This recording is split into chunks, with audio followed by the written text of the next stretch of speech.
ठीक है। तो फोर्सेज लॉज ऑफ मोशन में देखो बच्चों 16 लेक्चर चल गया, 16 लेक्चर्स, 16 लेक्चर पहले ध्यान से पढ़ लेना। टॉपिक पूरा कवर हो चुका है फोर्सेज लॉज ऑफ मोशन का। बट जैसे कि मैं हर चैप्टर में बता रहा हूँ, पढ़ने पढ़ाने नोट्स बनाने से आपका मेंस एडवांस मेडिकल का एग्जाम नहीं निकलने वाला है ना। अपने आप को परखना है, क्वेश्चन बनाना है, तो जितना हो सके उतना क्वेश्चन आप लोग प्रैक्टिस करिए। अब हम लोग 1-2 दिन मिसलेनियस टॉपिक के तहत कुछ प्रीवियस ईयर मेंस का, नीट का और स्कूल एग्जामिनेशन का क्वेश्चंस में पढ़ दूंगा। उससे आप थोड़ा मिला लेंगे कि किस तरह का क्वेश्चन आएगा और आपसे किस तरह का क्वेश्चन बनेगा।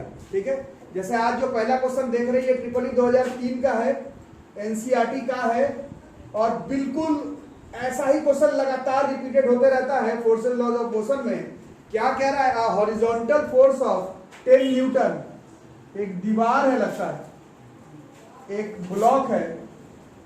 इस ब्लॉक को क्या करना पड़ेगा? ये ब्लॉक ऐसे कभी खड़ा रह सकता है क्या? हॉरिजॉन्टल ब्लॉक कभी ऐसे खड़ा रह सकता है क्या? नहीं खड़ा रह सकता। उसके लिए क्या करना पड़ेगा? फोर्स लगाना पड़ेगा। लिखा हुआ है कितना फोर्स लगाए? 10 न्यूटन। बोल रहा है अगर 10 न्यूटन का फोर्स इस ब्लॉक को इस दीवार के विपरीत डायरेक्शन में रोक करके रखने के लिए अगर मेरे को लगाना पड़ रहा है, तो तुम बताओ कि इस ब्लॉक का वेट कितना होता है, ये पूछ रहा है। इसमें एक चीज बताया हुआ है कि ये जो ब्लॉक है और ये जो दीवार है, दोनों के बीच में जो फ्रिक्शनल फोर्स लगता, उसका कोफिशिएंट ऑफ फ्रिक्शन 0.2 है। ब्लॉक का वेट बताना है कितना होगा। ठीक है, थोड़ा डिस्कशन करो बच्चों मेरे साथ, थोड़ा बताओ। इसमें मैं शुरू से बता रहा हूं फोर्सेज लॉज ऑफ मोशन में आपको अंडरस्टैंडिंग फोर्सेज, तुम बस फोर्स पहचान लो, क्वेश्चन बन जाता है। तुमको सिर्फ फोर्स पहचानने का देरी है, तुम फोर्स पहचानो, बात खत्म है। जैसे एक फोर्स इसमें लिखा ही हुआ था, कितने न्यूटन का लग रहा है? 10 न्यूटन। इसका वेट किस तरफ होता है? यही निकालना है लगता है, ये वेट निकालना है। ठीक है, अब बताओ ये दीवार है, दीवार पर ऑब्जेक्ट को ढकेल रहे हो, न्यूटन का थर्ड लॉ ऑफ मोशन के हिसाब से वो दीवार जो है वो उस ब्लॉक पर रिएक्शन फोर्स लगाएगा, जिसके बारे में हमें मालूम है ना। ये दीवार इसके तरफ लगाएगा, नॉर्मल रिएक्शन लगाएगा ना, मतलब ऐसे लगाएगा इस तरह से। ठीक, और क्या बच गया? ये पकड़े हुए हैं, ये ससर किस तरफ बना, किधर गिरता है ये? तो फ्रिक्शनल फोर्स किस तरफ लगेगा? ऊपर की तरफ। इस क्वेश्चन में ऐसा ये एकदम सटा हुआ, इसी तरह फ्रिक्शनल फोर्स लगेगा।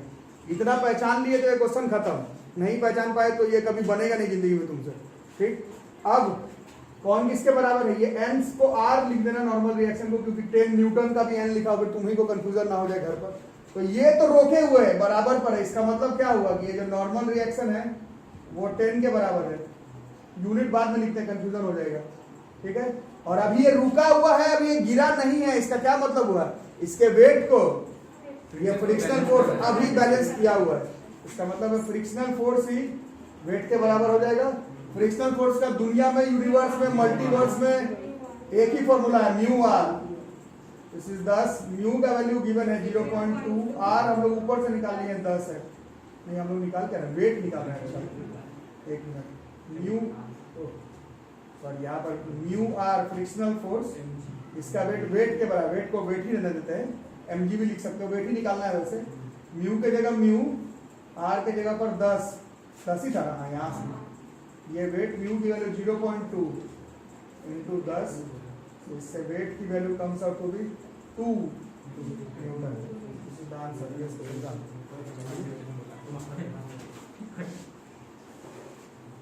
देखो इस चैप्टर का चैंपियन क्वेश्चन है, यह ट्रिपल 2003 का है, पिछले साल का नीट का है, एनसीईआरटी का है और कॉमन कंसेप्चुअल क्वेश्चन है। इस क्वेश्चन को बना करके देखते हैं। पिछले साल मेडिकल का क्वेश्चन है। तुमको मानना हो तो इस चैप्टर का क्वेश्चन मान लो, नहीं मानना है तो इस क्वेश्चन को तुम वेक्टर का क्वेश्चन भी मान सकते हो। क्वेश्चन पढ़ता हूं, उसके बाद एनालाइज करेंगे। क्वेश्चन कह रहा है 3 फोर्सेस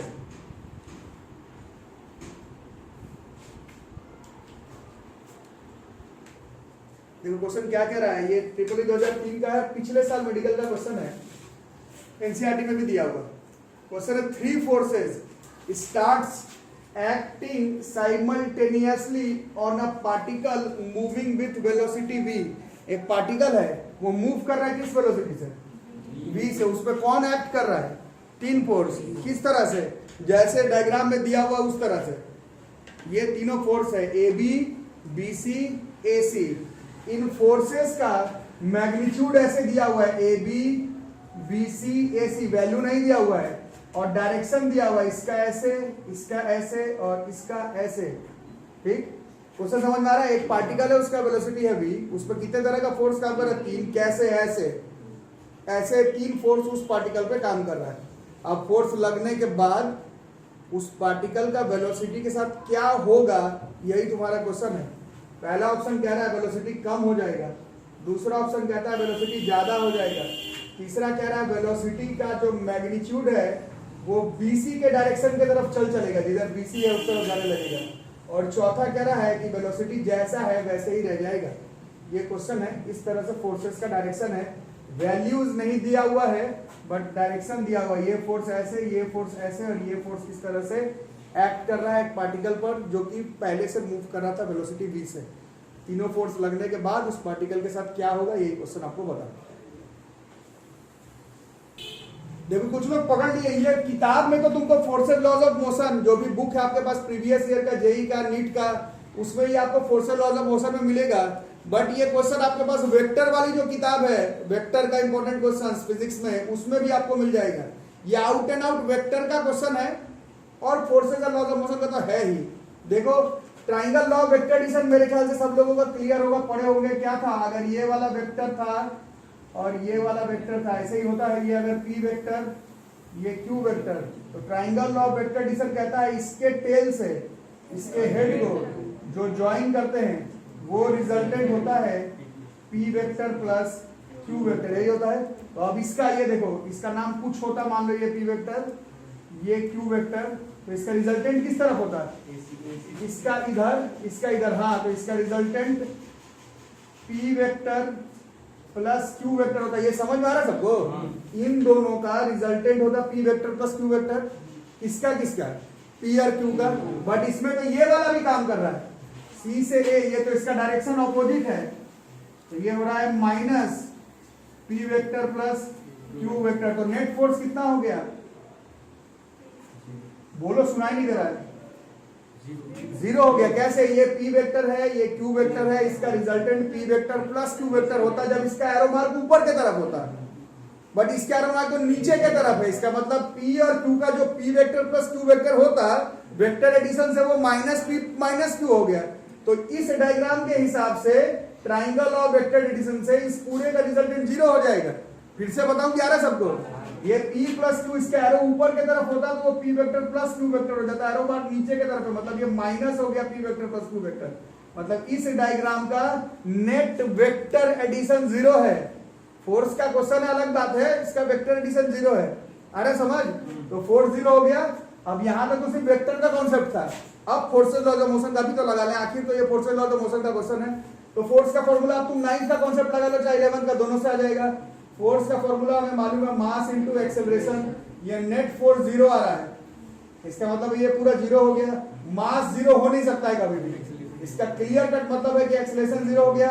और एक्सेलरेशन 0 हम लोग 9th क्लास से जान रहे हैं। एक्सेलरेशन 0 का मतलब क्या होता है? एक्सेलरेशन अगर 0 है, इसका मतलब है v माइनस u बराबर 0 है, मतलब बॉडी का वेलोसिटी जो है वो सेम रह गया।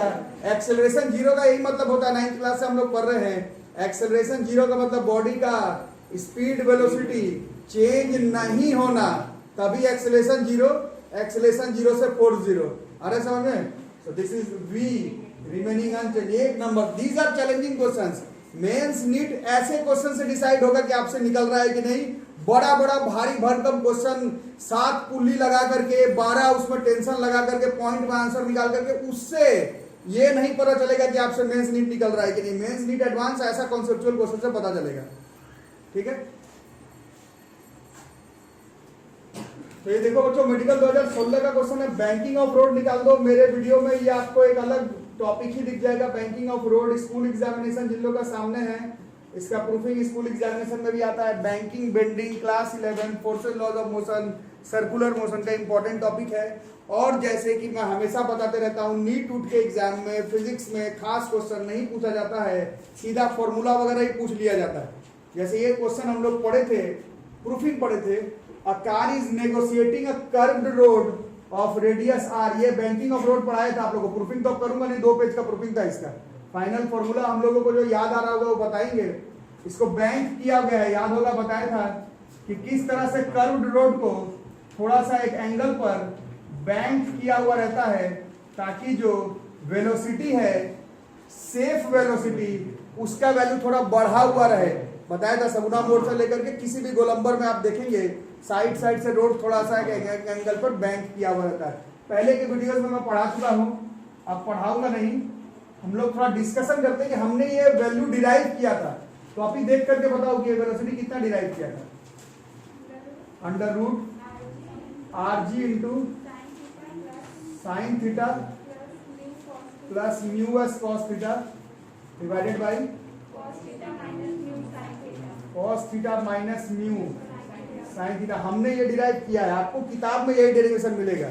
माने मेरा छोड़ो, कोई भी बुक से जब आप बैंकिंग ऑफ रोड पढ़ेंगे तो डेरिवेशन यही है, बट ऑप्शन ऐसा दिया हुआ है, तो आप थोड़ा सा हम लोग को इसको देखना पड़ेगा इसको क्या किया जाए, है ना। तो अब इसमें थोड़ा सा मैथ्स का कॉन्सेप्ट है 9th-10th क्लास का, पूरे को कॉस थीटा से डिवाइड कर देते हैं। कर सकते हैं ना मैथ में, दोनों तरफ कॉस थीटा से डिवाइड, दोनों तरफ नहीं, न्यूमरेटर और denominator. Sine by cos, cos by cos, ये 1 हो जाएगा, मतलब म्यू एस बच गया। नीचे कॉस बाई कॉस, फिर म्यू है साइन बाई कॉस, तो डिवाइड कर दिए हैं। प्रूफिंग तुमको यही मिलेगा, किसी भी बुक से देख लो, किसी भी वीडियो से देख लो, मेरे से पढ़ लो, मेरे वीडियो से देख लो, हमारा ये आंसर है। ऑप्शन ऐसा दिया हुआ, तो हम लोग ने डिवाइड कर दिया कॉस थीटा से, और यही फॉर्मूला घूम करके ये बन गया। अब इसमें से किधर है डी, डी है mu S plus tan theta 1 minus mu S tan theta. Medical 2016 का क्वेश्चन है, इसका प्रूफिंग 2 पेज का है, बहुत भारी भयंकर टॉपिक है फिजिक्स का। उससे आपको नीट मेंस के एग्जाम में उससे मतलब नहीं रहता, एडवांस और एम्स के एग्जाम में रहता था। अब तो एम्स का एग्जाम भी नीट के थ्रू जोड़ दिया, तो अब जो लोग आउट एंड आउट मेडिकल का तैयारी कर रहे हैं, आप तो एकदम गिन करके क्वेश्चन कर सकते हैं। पहले था कि एम्स के लिए नीट वालों को मतलब कुछ और टफ क्वेश्चन करना भी था, अब तो आपका थ्रू आउट नीट के थ्रू ही है। Papers will be very easy, आप ठीक से नोट्स कॉपी बनाइए अपना। इस क्वेश्चन को देखो बच्चों, ट्रिपल ई 2005 का है, पिछले साल के मेडिकल का है, नीट 2018। एचसी वर्मा का सॉल्व्ड एग्जाम्पल है, और एग्जाम्पल ऑफ सूडो फोर्स का भी हर किताब में छाया हुआ क्वेश्चन है। ठीक है, बाकी क्वेश्चन थोड़ा सा टफ है, क्वेश्चन बड़े समझ लेते हैं क्या है। ये एक ब्लॉक है, ये एक सरफेस है, ये एक एंगल है, और कह रहा है कि ये ब्लॉक ससर जाएगा नीचे की तरफ। क्वेश्चन में कह रहा है कि वो जा रहा है नीचे की तरफ, ठीक, बोल रहा है हम नहीं चाहते हैं कि ये नीचे की तरफ जाए, तो उसका लिए क्या करेंगे। तो क्वेश्चन में बोल रहा है ये पूरा सरफेस जो है, ये जो पूरा सरफेस है, पूरे सरफेस को ढकेल देना है। कितने से, क्वेश्चन में लिखा हुआ है एक्सेलरेशन ए से। पूछ रहा है मिनिमम ये एक्सेलरेशन कितना होना चाहिए जिससे कि ये ब्लॉक नीचे ना गिरे, इस सरफेस के साथ चिपका हुआ रह जाए। मिनिमम इतना कितना एक्सेलरेशन चाहिए पूछ रहा है। मैक्सिमम तो एकदम बहुत तेजी से कर देंगे तब तो नहीं ही गिरेगा। कितना एक्सेलरेशन चाहिए, ये ब्लॉक गिरने वाला है, बट हम किस एक्सेलरेशन से पूरे सिस्टम को ही मूव करवा दें कि वो ब्लॉक इसमें से ना गिरे, चिपका हुआ ही रह जाए। चैंपियन क्वेश्चन है, हर किताब में मिल जाएगा, ट्रिपल ई में है, नीट में है, मेंस में, एडवांस में, एचसी वर्मा का सॉल्व एग्जांपल है, सूडो फोर्स का खास एग्जांपल है, हर किताब में ये क्वेश्चन आपको मिल जाएगा। ठीक है, अब नीट वालों के लिए स्पेसिफिकली मेरे को बताना पड़ता है, ये क्वेश्चन नीट के लेवल के हिसाब से टफ है, this is a tough question, but क्योंकि इतने बार आया हुआ है पहले, तो आप ये नहीं बोल सकते कि इतना टफ क्वेश्चन हमारे नीट के एग्जाम में नहीं आ सकता है। कुछ फेमस क्वेश्चन कई बार रिपीटेड होता है, वो सीधा आप एकदम जा करके बना देना, उसको नीट मेंस एडवांस से मतलब नहीं, बहुत बार रिपीटेड है, बढ़िया क्वेश्चन है फिजिक्स का। ठीक है, तो इसको अभी देखते हैं। देखो बच्चों, ये सूडो फोर्स का क्वेश्चन है, किस तरह से बनेगा आप लोग थोड़ा सा एनालाइज कर लेंगे, खुद से देखो समझो और फिर बताओ। ये एंगल अल्फा था, है ना, दिस एंगल वाज अल्फा, और अंडरस्टैंडिंग फोर्सेस, ज्यादातर लोग समझ गए हैं फोर्स को कैसे अंडरस्टैंड करना है। वेट इसका नीचे की तरफ, दिस इज mg। ठीक, थोड़ा सा अगर रिजॉल्व, अगर ये ब्लॉक है, ये सरफेस है, तो सरफेस ब्लॉक पर क्या लगाता है, ऊपर की तरफ, दिस इज नॉर्मल रिएक्शन, तो ये हो गया नॉर्मल। पहले फोर्स पहचानो फिर क्वेश्चन बनाओ। अब इस वेट का कंपोनेंट करना है तो थोड़ा रिजॉल्व कर लेते हैं, तो इस तरफ आएगा angle arrow, angle arrow, angle arrow के साथ वाला कॉस कंपोनेंट, तो ये हो गया mg cos alpha, angle arrow angle arrow angle arrow के सामने वाला इस तरफ हो जाएगा mg साइन अल्फा। ये वाला एंगल अल्फा इधर भी आता है, ये पहले भी कई बार मैं बता चुका हूँ। ठीक है, अभी तक काम खत्म। अब यहाँ पर कॉन्सेप्ट लगता है सूडो फोर्स का। सूडो फोर्स कुछ नहीं होता, ऐसा फोर्स है जो कि आप जिस डायरेक्शन में लगाए उसके ऑपोजिट डायरेक्शन में लगा, दिखता नहीं है, that force is pseudo force. हमने इस ब्लॉक पर एक्सेलरेशन, पूरे सिस्टम पर एक्सेलरेशन किस तरफ लगाया था? सामने की तरफ। बट इस पर जरूर से एक सूडो फोर्स लग रहा होता किस तरफ? ऐसे पीछे की तरफ, m/a का। ये नहीं लगता, आगे ही की तरफ एक्सेलरेशन लगता, वेट लगता, मास लगता तो बॉडी तो गिर जाता। इस पर एक दूसरे तरफ का फोर्स लग रहा है, that force is pseudo force. जैसे सेंट्रीपिटल का सूडो सेंट्रीफ्यूगल, वैसे इस केस में ma का सूडो ma, बट डायरेक्शन इस तरफ। अब इसको भी थोड़ा अंदर सा, थोड़ा सा एक नया फोर्स आया तो अब इसको भी रिजॉल्व वगैरह करना पड़ेगा। उसके लिए हमें और एंगल वगैरह का जरूरत पड़ेगा। तो ध्यान से देखेंगे तो यही अल्फा वाला एंगल इधर भी उतर आएगा। और अगर हम लोग इसको ध्यान से देखते हैं तो यहाँ पर angle arrow angle arrow angle arrow के साथ वाला ये कॉस कंपोनेंट हो जाएगा, m a cos alpha. Angle arrow angle arrow angle arrow के सामने वाला दिस इज साइन कंपोनेंट, तो ये एम ए साइन अल्फा हो जाएगा। जितने तरह का फोर्स था उसको हम लोग अंडरस्टैंड कर चुके हैं। दो ही तरह का तो फोर्स था, एक वेट था और एक सूडो फोर्स था। फ्रिक्शन नहीं था इस क्वेश्चन में, होता तो वो भी लगाते, बट क्वेश्चन में क्लियर कट यहाँ पर लिखा हुआ फ्रिक्शनलेस सरफेस, नहीं तो फ्रिक्शन भी घुसाते इसी क्वेश्चन में। और घुसाना कोई मुश्किल नहीं था, जो लोग अच्छे बच्चे नॉर्मल तो निकल ही चुका है, तो फ्रिक्शनल फोर्स निकालने में कौन तकलीफ था, निकाल देते। बट नहीं बोला है, क्यों निकालोगे? जबरदस्ती क्वेश्चन को थोड़ी टाइट करोगे, बोला ही नहीं करने। इस तरह से फोर्स को अंडरस्टैंड कर लेना है। इसके बाद अब कुछ नहीं बचा, हमें एक्सेलरेशन पूछ रहा था, इस एक्सेलरेशन के बारे में कितना होगा। तो इस एक्सेलरेशन से इस सरफेस को तेजी से मूव करवाने पर ये ब्लॉक चिपका हुआ रह गया। चिपका हुआ रह जाने का मतलब क्या हुआ कि ये इक्विलिब्रियम में रह गया। इक्विलिब्रियम में रहने का मतलब ये जो नॉर्मल है ये mg cos alpha plus ma sin alpha के बराबर हो गया। अगर फ्रिक्शन पूछता तो इसका यूज पड़ता, फ्रिक्शन तुमसे पूछा नहीं है, तुमसे सिर्फ एक्सेलरेशन के बारे में पूछ रहा है। तो अगर यहां से अंडरस्टैंडिंग फोर्सेस देखो तो इस तरफ एक लग रहा है ma cos अल्फा, इस तरफ एक लग रहा है mg sin अल्फा, और ये इक्विलिब्रियम में है, मतलब बॉडी कहीं नहीं जा रहा, क्वेश्चन में लिखा हुआ। इसका मतलब है ये ma cos अल्फा इस mg sin अल्फा के बराबर है।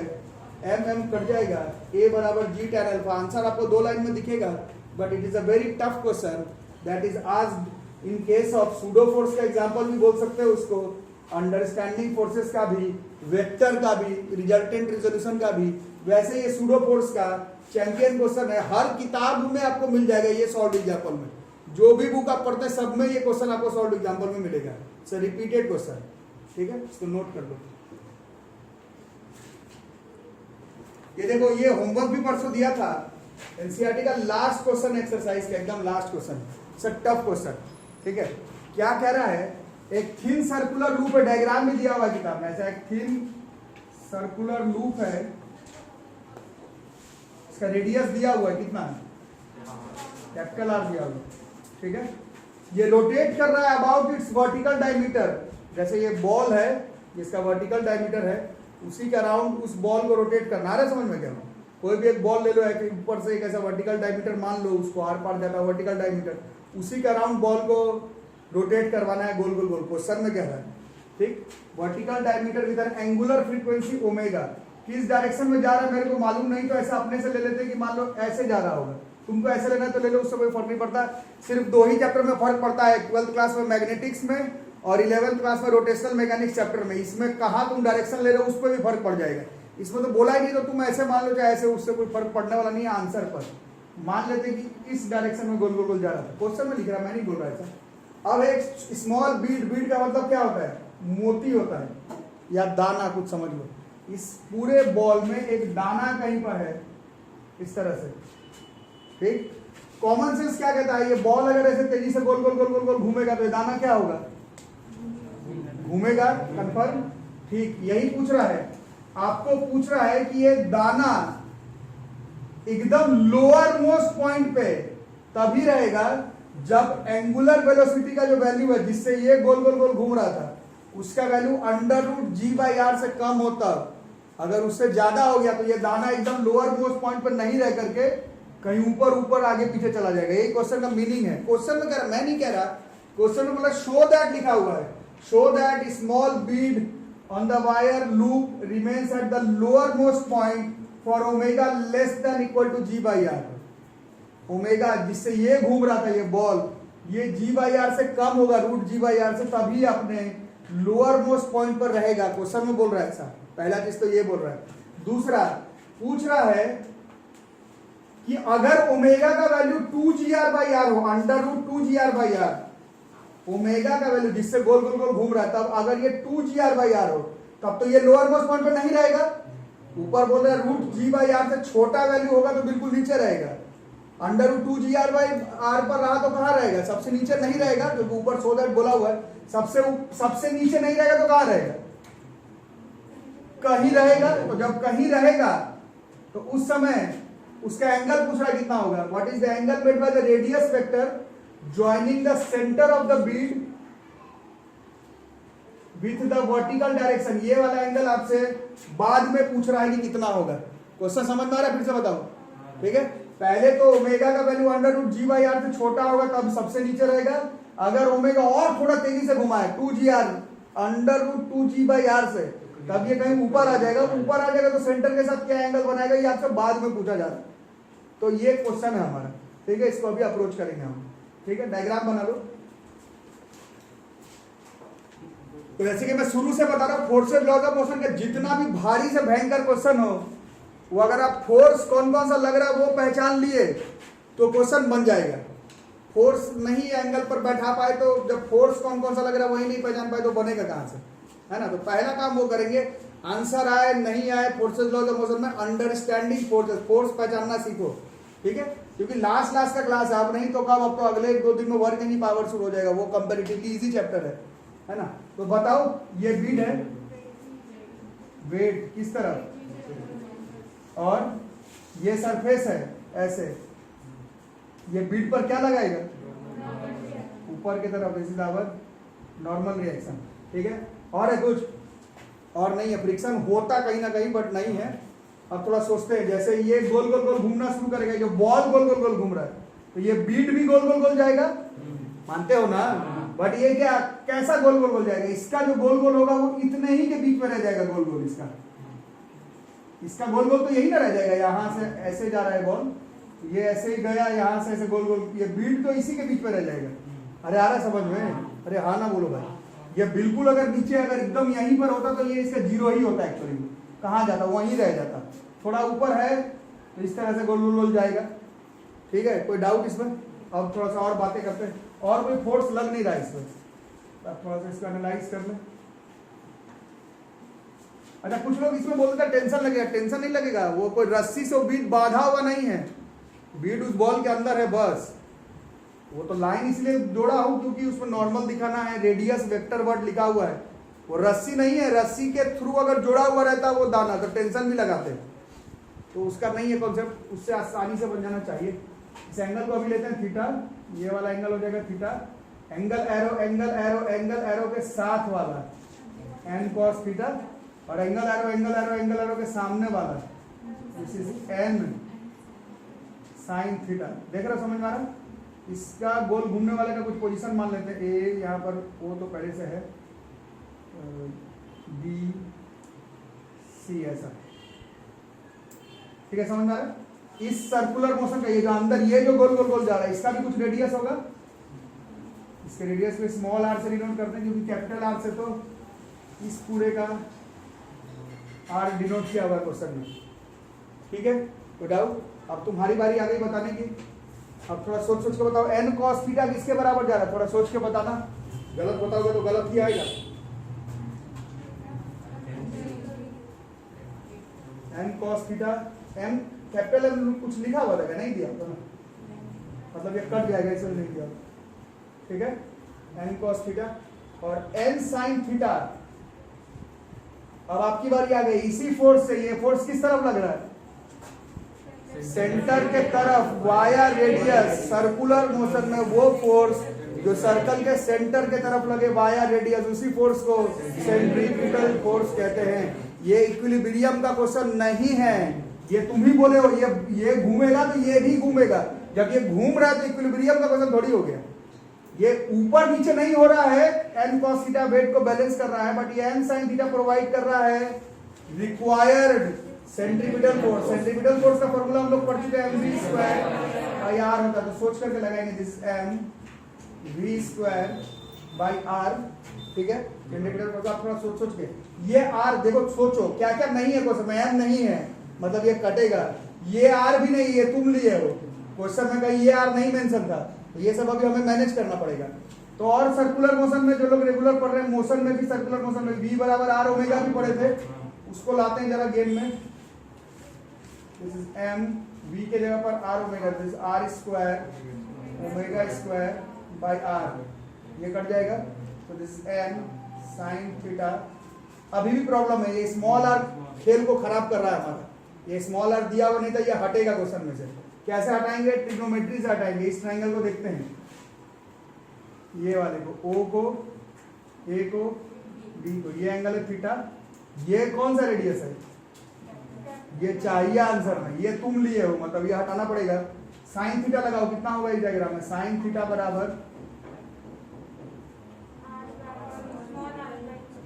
स्मॉल r की जगह पर क्या लिखते हैं? ये m ठीक है, ओमेगा स्क्वायर ठीक है, और इस कैपिटल R साइन थीटा, ये थीटा भी कटना जरूरी हो गया था, ये कट गया हमारा। ओके, आपको डाउट है ना? आप दोनों इक्वेशन को डिवाइड दे देंगे। This is equation 1 divided by equation 2। चलो बताओ, दोनों को डिवाइड किए, n कट गया, cos थीटा बच गया, लेकिन फिर mm कट गया, इसका बचा g by omega square r, cos theta is g by r omega square. इसमें कोई डाउट किसी को? डाउट है तो बोलो, ये कहानी खत्म है क्वेश्चन, ठीक। अब ये बंद चला। अब देखो, सबसे lower most point, eight the lower most point,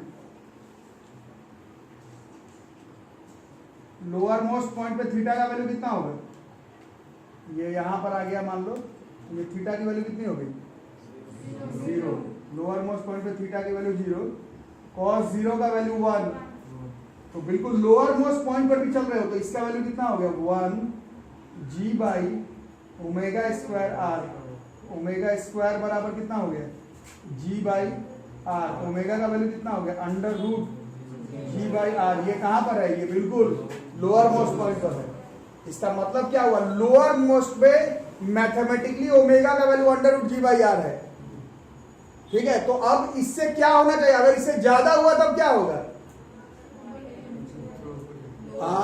lower most पे तो तुम निकाल चुके हो, अब इससे ज्यादा हुआ तो क्या होगा? वो ऊपर चले जाएगा, अब क्या तोड़ के तो नीचे जाएगा नहीं।